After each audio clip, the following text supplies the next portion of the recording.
Hello again, and welcome to Advanced Physics for High School students. This is Lesson 31, and it is entitled Centripetal Acceleration and Centripetal Force.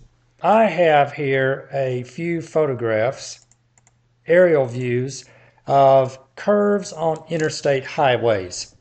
I would suggest to you that civil engineers are very interested in centripetal force when it comes to designing roadways, whether it's exit ramps or just curves in a road as a result of needing to go around some obstacle or building or something like that.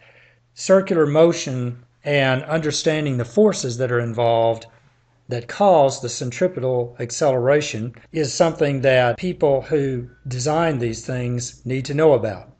What we want to do is to talk about single objects that have centripetal forces exerted on it and to understand the mathematics that goes behind looking at those. So here in a diagram on the left side, you see that we can model a curve or a section of a curve as a circular path. And you have a car that has a velocity v going into the circular path, and we can model this circular path as a circle with some radius r. Now, for many of these roadways that you see here, that radius is not constant throughout, but we could talk about at an instant in time what the radius is and the motion of the car as a result of that. Centripetal force can do two things. It can change an object's direction and it can change an object's speed. And depending on how the direction of the force is placed or is exerted with respect to the direction of the object's instantaneous velocity will determine what the unbalanced force does. The force can also do a combination of speed and direction change if the force has components that are parallel and perpendicular to the velocity. So let me give kind of a diagram of what I mean here. Let's say that this red dot here represents the object, and the object has a certain velocity to the right. Now, let's suppose that I exert a force on it that is neither completely parallel to the velocity nor perpendicular to the velocity. Now, this is not a free body diagram that I'm sketching here, but I'm showing an unbalanced force. And what I want you to see is that a piece of this force, a component of it lies parallel to the velocity, and a component of it lies perpendicular to the velocity. What I want to suggest to you is that the parallel component of this force is going to change the speed of the object. Remember, velocity is a vector quantity. And the perpendicular component is going to change the direction of the velocity. In this lesson, we want to talk about the changes in the direction of objects. So we're only going to be talking about the perpendicular parts of the forces. I want to show an animation here, and this animation is going to be of uniform circular motion. So I'm going to play this.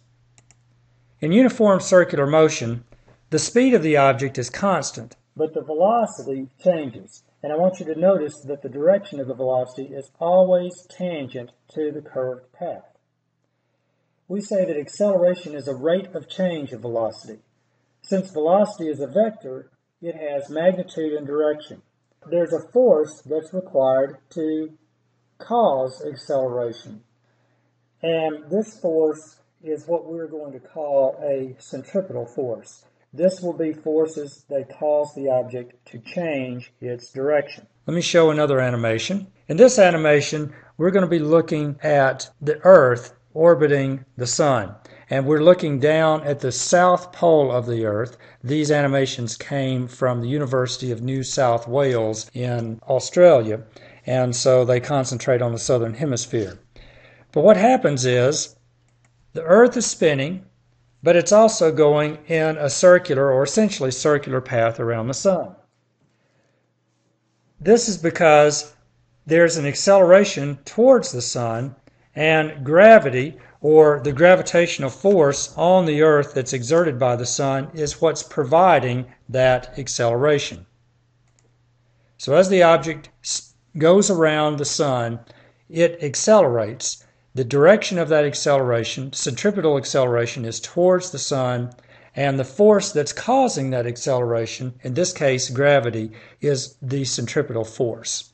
So how do we deal with this mathematically? Well, first of all, we need the formula for the centripetal acceleration. I'm not going to bother to derive it for you. I'm just going to give it to you. Here's what the formula for centripetal acceleration is.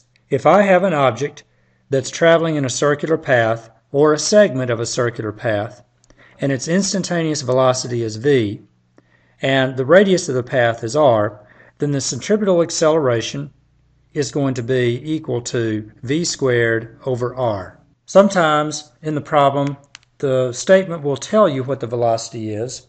Other times, they may not tell you what the velocity is, and you will have to do some figuring out for the velocity. But let me remind you that the distance around the circle one time, the circumference, is 2 pi r, and we've talked about the period of periodic motion. In this case, we have a regular motion that's in a circle as the amount of time for one complete cycle.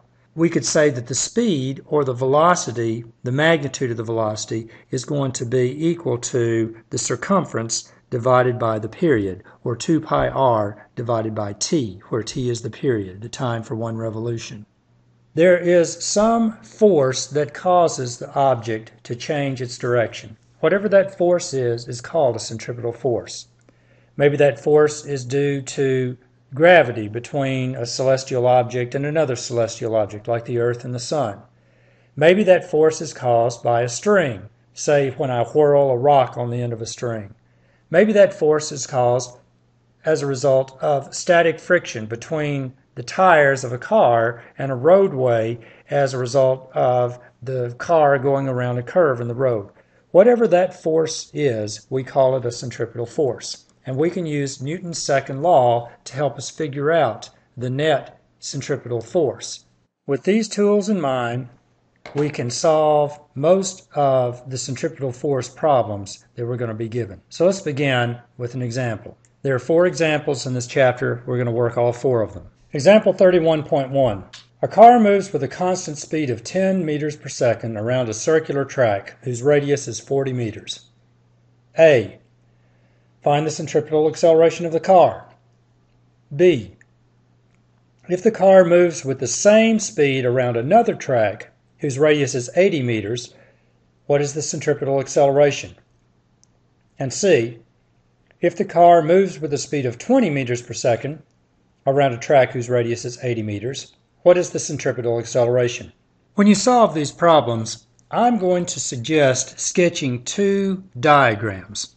One of them is going to show a top view of the situation, and in this case what I have is a green car that's traveling around a circular red track that has a radius of a certain amount. The velocity vector is always tangent to the circle. The speed is going to be constant. There are also going to be side views that we'll sketch. And I'm going to encourage you to capture a snapshot of the motion of the object when it's either at the right side of the circle or the left side of the circle. Since in my top view I have the object captured in a snapshot at the right side of the circle, then I'm going to imagine taking that top view and rotating it 90 degrees so I can look at, say, the front of the car or the rear of the car, then sketch all the forces that are acting on the car. So there's my car. And it's this side view that I'm going to sketch a free body diagram for this car. Now this isn't part of the problem, but we're going to see that free body diagrams are going to be important parts of other problems, so I'm going to go ahead and look at it here. What I'm going to suggest is that there are 3 forces that are acting on this car. One of those forces is the gravitational force. And since this is a side view, if you want to think of the car as being parallel to the ground being parallel to the horizon, then the weight force is going to act straight downward in this side view. So there's the weight force. The earth pulls the car downward. There's the normal force. The car is pushed upward by the road. The road pushes the car upward. But now the car is going around the curve. Something is causing the car to do that. If the car did not have this other force in place, then the car would not be able to negotiate the circular path. It would just travel off in a straight line tangent to the path. What is that force? In this case, it is the frictional force, static friction between the tires and the roadway, and it acts towards the center of the circle. What I claim is that that frictional force, that static frictional force, is the centripetal force. And you might say, Mr. Haynes, wait a minute, the car is moving. Isn't that kinetic friction? And what I would suggest is that at each instant in time when the bottom of the wheel is in touch with the roadway, the tires of the car are basically stationary with respect to the road. And as the tire rolls, that part of the contact that was at the instant before in touch with the road is now pulled upward, and there's another piece of the tire that's in contact with the road, and there's no slipping between the tire and the roadway if the car is not going too fast. Now, of course, if the car loses traction, maybe it's on ice or maybe it's trying to go around the curve too fast, then sliding friction or kinetic friction would take over. But if the car negotiates the curve without slipping, then it is static friction that's at work. Now, let's solve this numerical problem. The centripetal acceleration is equal to v squared over r. And in each of these parts, they tell us what v is and they tell us what r is. So let's take them one at a time. Part A.